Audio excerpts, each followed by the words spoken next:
Саламатсызбы, Светлана Кадыровна? Саламатсызбы. Өзүңүз жөнүндө.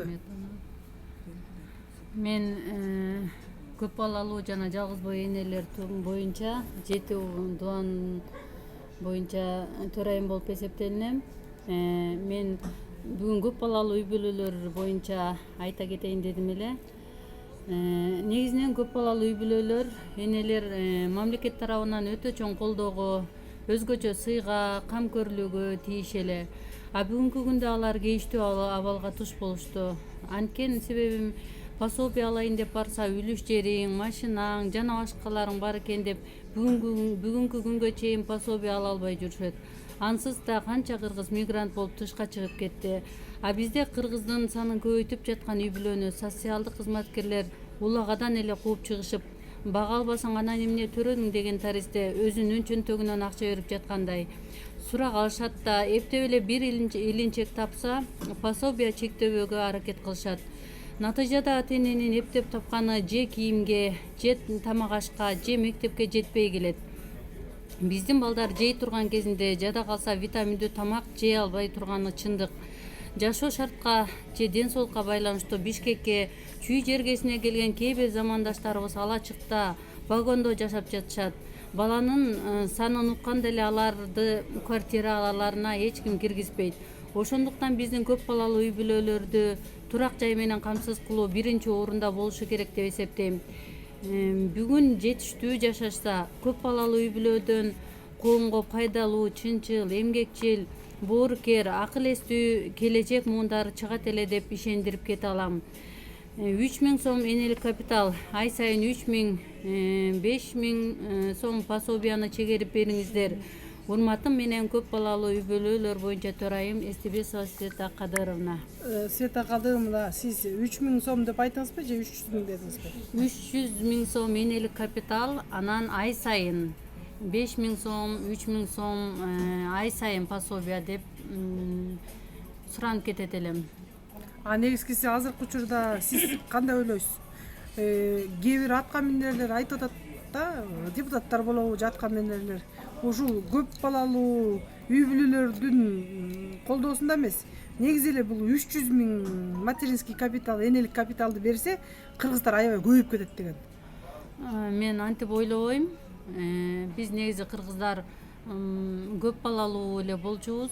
Негизи ушуну колдош керек, көбөйүп кетет деп мен ойлобойм. Бирок мамлекет тарабынан ушул 300 000 сом капиталдык, энелик капиталды сөзсүз төлөшү керек, төлөп бериши керек. Бул замандын талабы деп ойлойм мен. Эми Света Кадыровна, бир аябай орчундуу маселе бар да, мына ушу көп балалуу энелердин көп учурда балдар жоготуусу көп болуп атат да азыркы учурда.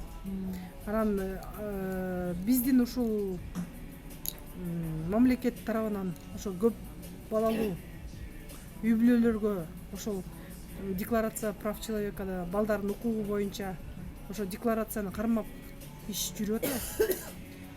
Мен оюмча иш жүрбөй эле турат деп ойлойм. Анткени мен жогоруда айтып кеткендей, жада калса ошо пособия дагы чектелбей, эми ушу балдардын мамлекеттин да камкордугуна алынбай атканы бул өтө өкүндүрөт да. Ошондуктан биз бүгүн жөн эле суранып калбастан талап да кылабыз да, ошо мамлекет көп балалуу үй бүлөлөргө жана жалгыз бой энелерге, ошо жалгыз балдарын багып аткан энелерди өз камкордугуна алсын, жана энелик капиталды төлөп берсин, ай сайын пособия берсин деп талап кылабыз. Света Кадыровна, биз өткөндө тегерек өстөргө бардык да. Андан мурун биз жогорку кеңештин ушул чет өлкөлүк агенттер боюнча отурумуна отуруп келдик. Ошол жерден фонддор, коомдук коммерческий уюмдар айтып атат да, биз көп балалууларга, жана түрмөдөгүлөргө, жана пенсионерлерге, балдарга, зомбулукка кабылган аялдарга жардам берип атабыз. мындай айтканда биздин мамлекетте азыркы учурда эчтеке проблема жок деген сыяктуу айтты.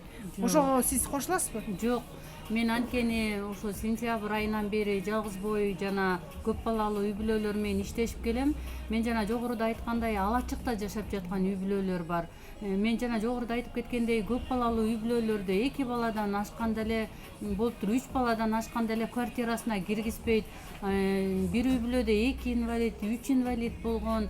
Эми көп эле ушундай элдин катмары өтө жакырланып кетти. Ушул кезде кам көрбөсө өтө кыргыздын келечек муундары коркунуч абалда турат деп эле мен коңгуроо кагсам туура болот деп ойлойм. Рахмат. Бирок негизгиси чет өлкөдөн аябай гранттар келип атат, социалдык көйгөйлөр аябай чечилип атат деп. Жок, ал мен оюмча ал гранттар кайсы тармактарга кетип жатат билбейм. Балким ошол чет өлкөлүк агенттер өздөрү жеп атышабы, бирок карапайым эл баягы карапайым эл боюнча эле калууда, алардын көйгөйү чечилбей эле келет. Сиз ушул негизгиси өзүңүз айтып аткандан кийин, демек сиз ушул көп балалуу ата энелер менен бири 6-7 менен сүйлөшүп аткандырсыз балким. Жок, мен өзүм дагы көп балалуу энелерге кирем. Мен өзүмдүн да 5 балам бар. Өзүмө деле мисалы үчүн балдарыма чектебей келүүдө ар кайсы шылтоолор менен. Жана ошондой эле мен айтып аткандай, сентябрь айынан бери мен алар менен аралашып эле иштешип эле келатам. Жок, эч кандай көпчүлүккө эч кандай андай жардам берилгенин мен өз көзүм менен көргөн жокмун. Негизгиси сиз бул жерде азыр көйгөйлүү маселелерди дагы айттыңыз да, ошонун чечимдерин да айтып кеттиңиз. Мындай айтканда, мамлекеттик бийлик органдары биздин ушул видео материалдарды көрсө, бир тажрыйба, натыйжа чыгарат деген ойдобуз. Ойдобуз.